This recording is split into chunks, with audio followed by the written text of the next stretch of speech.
Xullas biz 100 mingta bo'ldik. Oddiygina, soddagina qilib nishonlashga qaror qildik.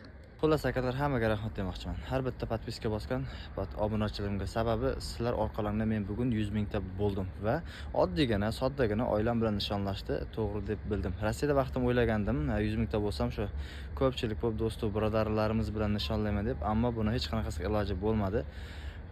Nima ham deymiz, yolg'izlik odamni sindirmaydi, balki uni yanada kuchli qiladi. Eng yaxshisi, eng to'g'ri variant bu sening oilang. Men bu yo'lda o'z kuchim va o'z mehnatim bilan erishdim. Ahmoqlarga o'xshab men peshkom yo'lga chiqmadim. Kimnidir chalgan muzikasiga o'ynamadim. Kimnidir qo'lda qo'g'irchoq yoki til yog'lamachilik qilib masxaravoz bo'lmadim. Shunchaki o'z mehnatim, o'z kuchim bilan erishdim. Avvalo yana ham Alloh.